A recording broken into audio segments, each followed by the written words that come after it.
Nah, Allah sudah menciptakan manusia, bashar diberi nama dengan Adam dengan segala nilai keturunannya. Apa fungsinya itu semua? Mesti ada.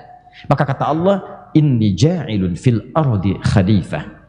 Saya ciptakan makhluk baru ini dengan misi khusus. Saking hebatnya misi ini, malaikat tidak bisa menjalaninya. Karena desain penciptaan fisiknya tidak memungkinkan ia menjadi khalifah di bumi. Cuman manusia ini yang bisa jadi khalifah. Nah, jadi tugas pertama kita adalah sebagai khalifah. Satu. Mohon izin karena papan tulis kita agak terbatas, boleh saya menghapus yang sudah saya terangkan? Boleh? Kan 3 boleh saya, kan saya yang hapus ya. Ini ya, saya hapus ini. Sudah saya terangkan, saya hapus. Di fungsi pertama apa? Khalifah. Saya tuliskan khalifah. Awas, ini isyarat pertama, mesti tahu dulu ya. Apa itu khalifah? Baik, pahami, saya agak cepat sedikit ya. Saya agak cepat. Khalifah itu punya 2 arti utama. Pertama dari kata khalafa, yakhlifu khalfan wa khalifatan. Sesuatu yang saling menggantikan. Awas, hati-hati. Kita mesti paham ini. Jadi dari penamaan saja sudah ada isyarat di dalam. Inni ja'ilun fil ardi khalifah. Kita disebut dengan khalifah. Manusia disebut dengan khalifah. Seakan-akan ada isyarat pada diri kita bahwa kehidupan kita di dunia ini, di bumi, tidak abadi. Kehidupan kita akan saling menggantikan satu dengan yang lain. Orang tua wafat, muncul anak. Anak wafat, muncul cucu. Cucu wafat, muncul cicit. Demikian seterusnya. Jadi seakan-akan Allah sudah berikan isyarat sejak awal bahwa semua yang hidup menjalani misi di bumi, di dunia, di tempat yang ia pijak, tidak akan pernah abadi kehidupannya. Jadi kalau Anda sampai hari ini masih merasakan hidup akan abadi, berarti Anda tidak sadar bahwa Anda diciptakan sebagai manusia. Saya tanya pada Anda, siapa yang hidupnya akan abadi di dunia? Boleh angkat tangan. Saya tegaskan pada Anda, kalau bukan Anda meninggalkan dunia duluan, maka dunia yang akan meninggalkan kehidupan Anda lebih dulu. Ingat baik-baik, kita akan saling menggantikan dalam kehidupan dunia. Karena itulah Quran nanti memberikan turunan, pastikan begitu Anda menjalani kehidupan, pastikan Anda menyiapkan generasi terbaik untuk mengganti segala aktivitas yang akan diteruskan di masa depan. Pastikan Anda penerus yang terbaik untuk membawa misi-misi kehidupan Anda sampai kembali kepada Allah Subhanahu wa taala. Disitulah nanti ada turunan hukum ke bawah. Kenapa ada syariat berkeluarga? Kenapa ada syariat pernikahan? Salah satunya bukan hanya memadukan cinta dan rindu yang sudah lama dipendam. Bukan cuma itu, inti yang paling dalam, gimana caranya misi kehidupan itu bisa diteruskan oleh orang setelahnya.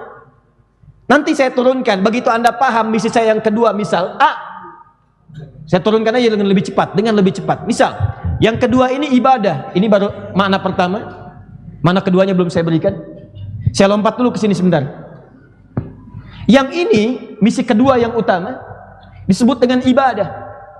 Wa ma khalaqtul jinna wal insa illa liya'budun. Tidaklah aku ciptakan jin dan manusia kecuali untuk menjadikan semua aktivitasnya sebagai ibadah. Semuanya pasti jadi ibadah. Saya ambil contoh. Baca Quran, interaksi dengan Al-Quran, ibadah bukan? Ibadah. Ambil yang gampang saja ya. Satu contoh. Berinteraksi dengan Quran itu ibadah. Dibagi 3 bagian. Membaca, memahami, menghafalkan, dan mengamalkan hafalan itu semua. Baca, pahami, amalkan. Anda hidup, selama hidup baca Quran bagus. Memahami, punya waktu, walau belum semua 30 juznya. Tapi Anda tidak punya waktu cukup untuk menghafalkan 30 juznya. Anda punya harapan saat kembali kepada Allah, saya pengen tampil sebagai orang yang hafal Quran, sebagai ahli Quran. Tapi waktu Anda semakin mepet, Anda merasa tidak bisa mencapai itu. Anda berusaha sampai usia 50 tahun baru 5 juz, 55 tahun 5 juz setengah, terus tapi merasa nggak sampai. Maka teruskan misi Anda oleh generasi setelahnya, karena hidup akan saling menggantikan. Anak Anda belum hafal Quran, dititipkan anak oleh Allah, nih jadikan sebagai pengganti Anda. Kalau orang tuanya belum hafal, siapkan anaknya hafal. Anak belum hafal, cucunya yang hafal. Kalau sekian anak belum juga ada penghafal Quran, ada cucu belum hafal juga, Anda butuh berapa anak dan cucu lagi? Makanya kalau Anda merasa belum mendapatkan mahkota, siapkan anak Anda yang memakaikan mahkota. Bukankah ayatnya sudah ada? Bukankah hadisnya sudah banyak? Bukankah di Quran surah 13 ayat 23 sampai 24, begitu orang-orang tegang, lebih dahsyat terkena sengatan guntur, ar-ra'du itu kilat. Banyak orang ketika mendengar kilat suaranya bergemuruh, dia ketakutan. Nanti ada ketakutan yang lebih dahsyat dibandingkan dengan kilat yang terdengar gemuruhnya saat di dunia. Jeritan orang neraka. Saat mereka menjerit ketakutan luar biasa, ada orang-orang yang dengan santainya menggandeng bapak ibunya. Kemudian dia bimbing masuk ke dalam surganya. Jannatu 'adnin yadkhulunaha. Ada orang-orang yang akan disambut pertama masuk lewat surga Aden, dan dia akan memasuki semua tuntunan surga. Pintu-pintu surga akan dibuka. Yang hebat, dia menggandeng bapak ibunya. Wa man salaha min abaihim, gandeng. Wa azwajihim, pasangannya. Kalau yang hafal perempuan, dia gandeng yang laki-laki suaminya. Kalau yang hafal laki-laki, dia gandeng istrinya. Wa dzurriyyatihim, semua keluarga besarnya, anak cucunya, dia gandeng semua. Ayo masuk ke surga. Dan sebelum masuk, ternyata orang ini adalah ahli Quran. Taunya disebutkan di Quran surah 35 ayat 33 dengan kalimat yang sama, jannatu 'adnin yadkhulunaha. Masuk, dia berikan dulu mahkota di kepala kedua orang tuanya yang telah menyiapkan dia menjadi ahli Al-Quran. Bapaknya sadar, saya nih belum maksimal, saya usahakan hafal tapi belum masuk nih. Saya siapkan anak saya. Saya nggak bisa punya mahkota, tapi saya akan buktikan pada seluruh penduduk langit dan bumi, anak saya akan pakaikan mahkota di kepala saya.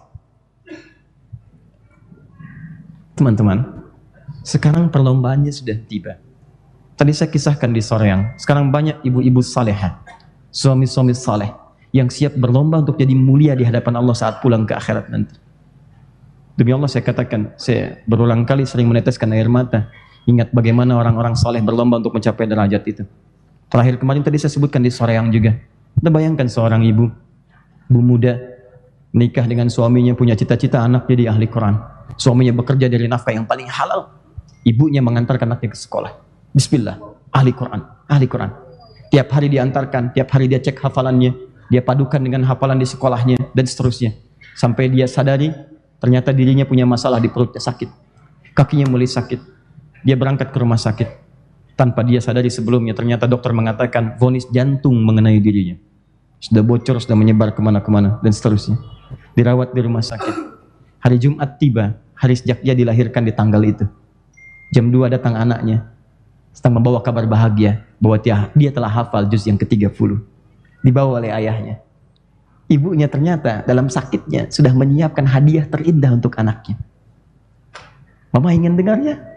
Katanya Al sudah hafal juz 30. Anaknya cemberut, anaknya senyum, bukan cemberut, senyum, malu-malu dia untuk membacakan. Tiba-tiba keluar kalimat indah dari anaknya. Mama semangat ya, mama semangat, mama sembuh, mama sembuh. Mereka bermain, ibunya makin lemah, makin lemah. Anaknya pamit, 2 jam setelah itu ibunya menghadap pada Allah Subhanahu wa Ta'ala, meninggal. Dan ditemukan catatan dari dirinya, ternyata dalam sakitnya dan dia sadari akan kembali kepada Allah, dia masih bisa menuliskan harapan-harapan. Mama mungkin punya waktu yang tipis untuk melihat kamu jadi penghafal Quran. Tapi mama berharap kamu bisa menyusul mama itu tulisannya. Kamu bisa menyusul mama dengan hafalan Quran yang lebih baik saat kembali kepada Allah. Kamu siap-siap ya nak, nanti di akhirat kita bertemu, dan kamu pakaikan mahkota di kepala mama. Tuliskan. Saya temui suaminya, saya katakan pada ayahnya, dia sekolah di sekolah kami. Saya katakan di hadapannya, Anda bekerja, cari yang halal. Anak ini kita akan didik sampai selesai S3 jadi ahli Al-Quran. Bismillah. Kita berjumpa di akhirat, kita bergandengan tangan, dan kita temui istrimu dengan keadaan anakmu sudah hafal Quran insya Allah. Jadi Anda, kalau cuma berpikir masalah urusan dunia, Anda terlambat. Karena kita akan saling digantikan, kita khalifah. Kalau Anda nggak hidup sekarang, Anda besok meninggal. Jadi kalau Anda nggak siapkan generasi yang terbaik setelah Anda, mustahil bisa meneruskan visi misi Anda. Orang yang meneruskan diri kita mesti lebih hebat dibandingkan dengan kita. Perhatikan, Hannah bukan nabi, Hannah bukan rasul. Ketika dia mengandung, lahir Maryam. Maryam lebih baik daripada Hannah. Maryam punya anak, anaknya Isa. Isa lebih baik daripada Maryam. Jadi setiap ada keturunan lebih baik daripada keturunan sebelumnya. Isa nabi, Isa rasul. Ibunya bukan nabi, bukan rasul, tapi lebih soleh dibandingkan dengan kakek neneknya.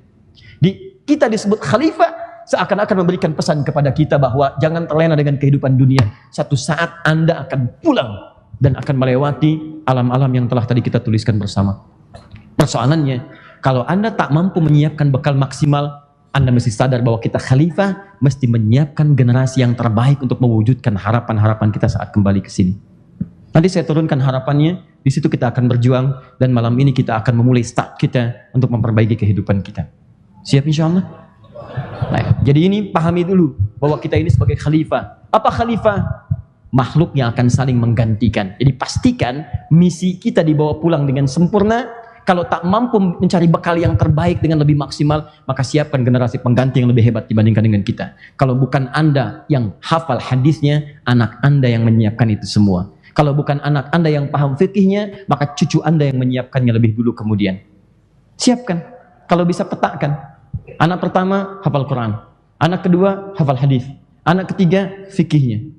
Dan itu akan indah termasuk dalam kehidupan dunia. Begitu punya masalah, kakak apa ayatnya? Ini ayah, bacakan. Quran surah sekian, ayat sekian, halaman sekian, posisi paling kiri sebelah atas. Masya Allah, dengar itu aja udah enak. Hadisnya apa, adik? Qala Rasulullah SAW disebutkan dalam kitab nomor hadis yang sekian. Maknanya seperti ini. Masya Allah. Bungsu, apa fikihnya? Menurut pendapat 4 mazhab seperti ini ayah. Begini, hukumnya begini. Yang tarjihnya seperti ini, muqaranahnya sebelumnya seperti ini. Indah. Demi Allah saya katakan, pengajian kosong.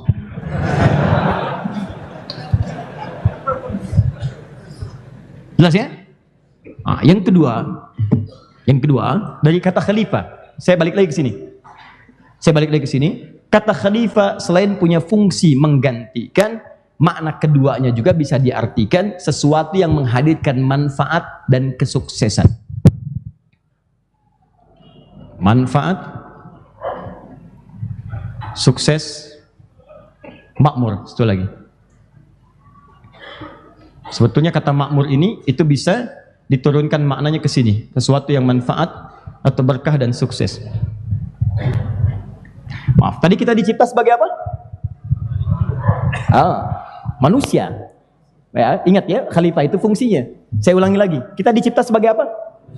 Manusia. Fungsi manusia yang pertama apa? Khalifah. Saling menggantikan. Sadar bahwa hidup kita tidak abadi, akan saling menggantikan. Tapi yang kedua, makna khalifah itu juga bisa berarti sesuatu yang melahirkan kemakmuran, manfaat dan sukses. Ya, manfaat dan sukses. Seakan-akan Allah ingin katakan, hey, saya tidak ciptakan kamu, kecuali kamu pastikan semua aktivitasmu mengandung manfaat dalam kehidupan. Kalau kamu bicara yang bermanfaat. Kalau kamu menatap yang bermanfaat. Kamu berjalan pada yang bermanfaat. Jadi kalau Anda hidup sampai hari ini, tapi mengerjakan hal yang tidak bermanfaat, berarti Anda sedang keluar dari rel kemanusiaan Anda. Coba cek sampai dengan malam ini, berapa kata-kata yang kita ungkapkan yang tidak melahirkan manfaat. Makanya ketika kata-kata kita diatur oleh Quran, tadi saya tegaskan bahkan saat duha ke siang, ingat baik-baik, tidak pernah ada ungkapan di Quran tentang fungsi lisan kita, kecuali mencegah dari yang tidak baik. Silahkan cek, Quran surah 49, ayat 11 sampai dengan 12-nya. Ya ayyuhalladzina amanu, manusia-manusia yang masih merasa punya iman, yang yakin dengan Allah, yang yakin akan meninggal, yang yakin akan pulang. Kamu harus sadari, la yaskhar qaumin qaum, jangan saling mencela. Coba cek. Karena mencela itu tidak baik, tidak ada manfaatnya, dilarang oleh Quran. Pertanyaan saya, dari sekian hidup berapa kali Anda mencela? La yaghtab ba'dukum ba'dha, jangan bergosip, jangan bergibah. Jangan bincangkan keburukan orang dengan maksud untuk mengejeknya. Berapa kali Anda bincangkan keburukan orang lain? Bahkan sekarang anehnya dinikmati, ada acaranya lagi. Muncul, dinikmati, ditayangkan. Saya tidak, Ustaz. Alhamdulillah. Tidak seperti ikhwan yang itu tuh. Sama. Gitu juga. Man kana yu'minu billahi wal yaumil akhir falyakul khairan aw liyasmut. Makanya kalau Anda merasa beriman pada Allah, kata Nabi, dan Anda yakin Anda pulang hari kiamat, pulang tuh, Anda akan dihisab, cukup katakan yang baik. Kalau nggak bisa, diam. Yang baik atau diam. Silahkan cek. Itu baru lisan. Mata berapa kali melihat yang tidak bermanfaat. Tangan berapa kali mengerjakan yang tidak bermanfaat. Kaki berapa kali melangkah ke tempat yang tidak bermanfaat. Cek. Karena itu coba kita duduk dulu malam ini dengan keluarga, cek lagi. Sudah manfaat belum sampai hari ini? Turunan kata dari situ, kata intinya disebut dengan makmur, turunannya disebut dengan umur. Makanya dilekatkan pada kita kata umur. Berapa umurmu? Apa artinya umur? Apa artinya umur? Nah, umur itu sering disebut di bahasa Indonesia padanannya dengan usia. Usia itu batas hidup. Padahal di Quran batas hidup itu bukan disebut dengan umur, namanya ajal. Quran surah 7 ayat 34. Walikulli ummatin ajal. Setiap umat ada batas usianya, ajalnya. Fa idza jaa ajaluhum la yastakhiruna sa'ata wa la yastaqdimun. Kalau sudah tiba ajalnya, enggak akan maju, enggak akan mundur. Ini si fulan usianya 63 tahun. Ya 3 jam 30 menit 13 detik. Begitu tiba, selesai. Enggak maju, enggak mundur. Batas ini disebut dengan ajal. Ini ajal namanya. Usia itu ajal. Cara mengisi ini, cara mengisi ajal disebut dengan umur namanya. Umur. Cara mengisinya. Apa itu umur? Kembali ke awal. Sesuatu yang mengambil manfaat. Yang melahirkan manfaat. Jadi kalau Anda ditanya misalnya, sekarang umurnya berapa mas? Anda jawab 25 tahun. Maksud kalimat umur itu adalah pesan yang dilekatkan dari kalimatnya. Selama 25 tahun sudah melahirkan manfaat apa? Selama 25 tahun lisan bermanfaat gak? Mata bermanfaat gak? Tangan bermanfaat gak? Jangan-jangan dikasih 25 tahun tapi hidupnya gak banyak manfaat. Ada anak cuma 4 tahun meninggal, manfaatnya banyak. Minimal menginspirasi orang lain menghafal Quran. Minimal menginspirasi orang lain dekat dengan Allah.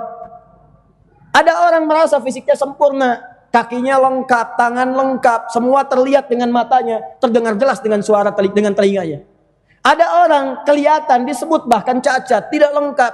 Kaki sebagian, kaki kanan ada, kiri tidak ada. Tapi Masya Allah, satu kakinya dia banggakan untuk menghadap kepada Allah di akhirat. Dia gunakan untuk melangkah ke masjid. Coba lihat. Dan ini akan ditanya semua. Al-yawma nakhtimu ala afwahihim wa tukallimuna aydihim wa tashhadu arjuluhum. Pada satu masa nanti mulut akan dikunci, tangan akan bicara. Manfaat gak nih? Kaki akan bicara, manfaat gak? Bahkan mohon maaf, bahkan mata itu akan ditanya.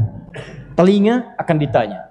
Pikiran kita akan ditanya. Quran surah ke-17 ayat ke-36. Wala taqfu ma laysa laka bihi ilmun innas sam'a wal basara wal fuada kullu ulaika kana anhu mas'ula. Selanjutnya mohon maaf, khalifah saling menggantikan, bermanfaat dan sukses. Jadi kalau kita jalani kehidupan, gapai kesuksesan. Dari apa yang kita rencanakan? Antum mau jadi apa? Bikin petanya dari awal. Pengusaha, jadi pengusaha yang sukses. Jangan tanggung. Selama masih di dunia, ambil kesuksesan yang paling tinggi. Bukankah Utsman pengusaha? Bukankah Abdurrahman bin Auf pengusaha? Tamim Ad-Dari pengusaha? Dan mereka nggak nanggung kalau kaya, kaya sekalian. Persoalannya nanti untuk apa kekayaan digunakan? Kita akan bahas. Kita belum masuk ke sini. Jadi kalau Anda berprofesi apapun, capai yang paling tinggi. Gantungkan cita-citamu yang paling tinggi, kalau perlu bintang yang tertinggi. Ambil itu. Anda masuk jadi mahasiswa ITB. Apa targetnya? Target yang paling pintar sekalian. IPK yang paling tinggi. Kalau ada lebih daripada 4, ambil sekalian. Jadi yang terbaik. Jadi yang terbaik. Jadi apapun yang Anda kerjakan, tanamkan. Teman-teman, kita ini makhluk yang didesain oleh Allah. Hebatnya, bisa menguasai apapun yang mungkin kita harapkan. Karena bekal pertama yang diberikan oleh Allah pada kita adalah potensi pengetahuan yang bisa mencapai apapun. Sepanjang sesuai dengan misi penciptaan kita. Kita ini makhluk pintar, bukan makhluk bodoh. Cuman di lagu manusia bodoh. Hakikatnya tidak. Wa 'allama Adam al-asma'a kullaha. Saya pernah terangkan makna ayat itu di sini. Allah telah mengajarkan Adam semua jenis pengetahuan untuk memudahkan misi kehidupannya di dunia. Adam manusia bukan? Nabi bukan? Rasul bukan? Adam nabi atau rasul? Kita cek. Yang nabi angkat tangan. Nabi Anda. Masya Allah. Jadi kalau semakin malam agak aneh memang. Luar biasa. Barusan Superman, sana Nabi. ITB semakin berkembang. Why? Tahu bahasa Inggrisnya ITB? MIT. Ya, Bandung Institute of Technology. Why? Dan Nabi. Adam itu nabi, tapi bukan rasul. Ya, nabi bukan rasul. Kalau rasul diberikan risalah untuk disampaikan pada umat. Nabi diberikan risalah untuk menatap pribadinya dan orang terdekat. Kenapa Nabi Adam ditugaskan sebagai nabi bukan rasul? Karena zaman Nabi Adam belum ada umat. Mau dakwah kemana? Paham ya? Nah, sekarang Adam manusia bukan? Manusia. Bikin persamaan. Persamaannya Adam sama dengan Nabi sama dengan manusia.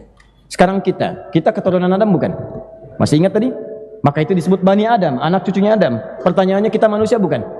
Manusia. Kita bikin persamaan yang sama. Adam manusia, kita manusia. Baik, Adam tadi nabi, kita nabi bukan? Ayo, angkat tangan. Ya? Baik, kita bukan nabi.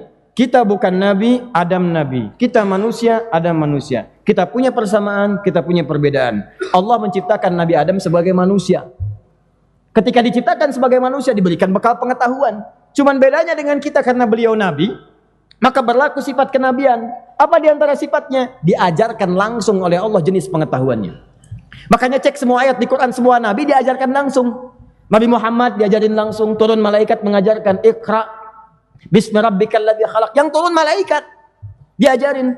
Antum bukan nabi, makanya nggak ada malaikat turun ngajarin antum. Ya Allah, turunkan padaku malaikat. Ya Allah, ajari aku. Nggak akan datang sampai kiamat, kurang 2 hari nggak akan datang kecuali malaikat maut. Datang. Jadi kalau nabi diajarkan langsung. Kalau kita bukan nabi, dikasih potensi dalam diri kita, potensi untuk menggapai apapun. Di manusia itu makhluk luar biasa. Anda itu kalau mau jadi apapun, potensinya ada. Tinggal digali aja. Ya, dalam tafsir Al-Khazin karya Imam Al-Baghawi, itu disebutkan Nabi Adam itu punya potensi dengan semua bahasa bisa dikuasai. Kemampuan bercocok tanam diberikan kemampuan. Kemampuan memahami alam ada. Nah, kita potensinya ada, cuman karena bukan nabi, itu mesti digali. Makanya nanti turunan ayat di Quran untuk menggali potensi itu dengan belajar maksimal. Ya, antum tuh jangan putus asa. Antum tuh makhluk pintar. Kita itu makhluk jenius. Ingat baik-baik. 90% manusia itu sudah diteliti. 90% semuanya pintar. 5%-nya itu jenius. Jenius. Jadi mohon maaf, kalau ada yang jenius jangan bangga dulu cuma 5%. 90% pintar. 5%-nya yang lainnya itu terlambat. Terlambatnya bukan bodoh, bukan. Terlambatnya mesti ada pemicu katalis yang paling kuat untuk menghadirkan potensi yang hebat dalam dirinya.